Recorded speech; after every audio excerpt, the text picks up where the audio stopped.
आज का हमारा ये प्रश्न दिया है कि 6.25% वार्षिक साधारण ब्याज की दर से कोई धनराशि कितने वर्ष में स्वयं की दुगनी हो जाएगी। बोल रहे कितने वर्ष में स्वयं की दुगनी हो जाएगी। तो ये बहुत ही आसान प्रश्न है। इसको हल करने के लिए जो प्रतिशत दिया है उसको लिखेंगे।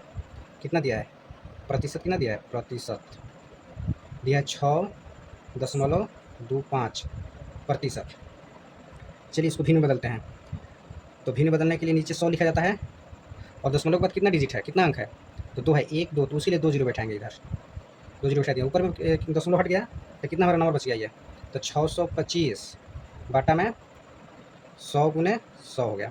इसको कटाते हैं, 25 से कटता है ये 25 बार में, 25 25 हाँ 625 होता है, और 25 से ये कटता है 4 बार में, 25 चौका से, फिर ये 25 से ये 100 कट जाएगा 4 बार में, तो ऊपर हमारा कितना बच गया 1 और नीचे 4 चौका 16, तो 1 से 16 गुना 16 वर्ष में कितने 16 वर्ष में स्वयं की दुगनी हो जाएगी। 16 की इसमें दिया है ना, ये हमारा आंसर हो जाएगा, यानी 16 वर्ष।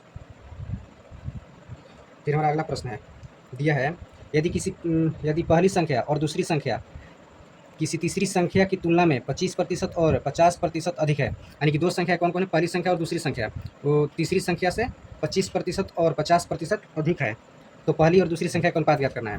तो इसमें सबसे पहले मानेंगे हम लोग कि क्या है, इसमें किसको मानेंगे, पहली संख्या को मानेंगे या दूसरी संख्या को मानेंगे या तीसरी संख्या को मानेंगे। तो इसमें देखिए क्या क्या दिया है, बोला है पहली और दूसरी संख्या तीसरी संख्या की तुलना में ना इतना 25% और 50% अधिक है, तो हम तीसरी संख्या को मानेंगे। माना तीसरी संख्या बराबर उसको 100 मान लेंगे हम। जब तीसरी संख्या कितना है 100 है, तो पहली संख्या यानी पहली संख्या 25% ज़्यादा है, तो पहली लिखेंगे, पहली उल्टा पुल्टा लिखा जा रहा है, पहली संख्या कितना हो जाएगा 25% अधिक है तो 125 हो जाएगा। दूसरी संख्या कितना हो जाएगा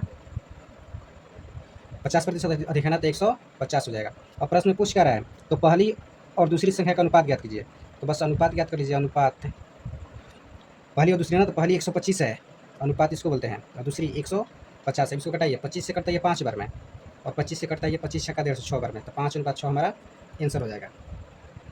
सेम उसी जैसे ये प्रश्न है, किस दर पर कोई धनराशि 12 वर्ष में स्वयं की दोगुनी हो जाएगी। 12 वर्ष में स्वयं की दोगुनी हो जाएगी, यानी उसको क्या होना है 1 से 2 होना है, कितने वर्ष में 12 वर्ष में, एक यही ना 1 से 2 यानी दोगुनी पूछ रहा है, तो 1 से 2 होना है कितने वर्ष में 12 वर्ष में। तो कितना का अंतर हो रहा है, 1 का अंतर हो रहा है। प्रतिशत के लिए इधर 100 लिखेंगे, कितना वर्ष पूछ रहा है, तो 12 वर्ष पूछ रहा है, तो 12 लिख देंगे नीचे।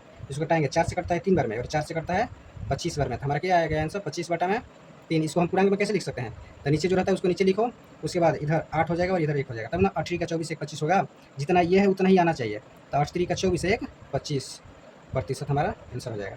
फिर एक और हमारा प्रश्न है, तो ये प्रश्न क्या है, ये प्रश्न है, देखिए इस प्रश्न में क्या दिया है, 25a² - 9 का गुणनखंड ज्ञात करें। तो 25 को हम क्या लिख सकते हैं 5a होल स्क्वायर माइनस 9 को क्या लिखेंगे 3 पर होल स्क्वायर। अभी हो गया ना a + b × -b, a + b × a - b equal to कितना होता है a² - b² होता है ना सूत्र। तो ये है a² - b², a + b × -b, इसको एक बार प्लस लिखेंगे 5a + 3 और एक बार माइनस में 5a - 3, तो यही हमारा आंसर हो जाएगा। Thank you.